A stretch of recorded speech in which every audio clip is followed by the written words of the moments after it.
আগামী ফেব্রুয়ারি-এপ্রিল মাসকে লক্ষ্য রেখে নির্বাচন কমিশন জাতীয় নির্বাচনের প্রস্তুতি নিচ্ছে বলে জানিয়েছেন প্রধান নির্বাচন কমিশনার সিইসি এএমএম নাসিরউদ্দিন।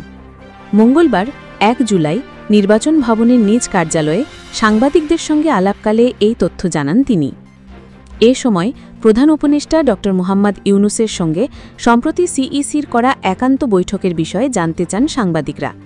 জবাবে সিইসি বলেন, আসন্ন জাতীয় সংসদ নির্বাচনকে ঘিরে নির্বাচন কমিশনের প্রস্তুতির বিষয়ে প্রধান উপদেষ্টা জানতে চেয়েছেন। আমরা বলেছি, নির্বাচন কমিশন ফুল গিয়ারে প্রস্তুতি নিচ্ছে।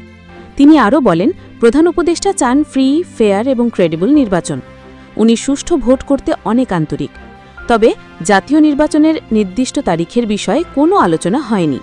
নির্বাচনের তারিখ নির্ধারিত হলে নির্বাচন কমিশনের মাধ্যমেই আপনারা জানতে পারবেন।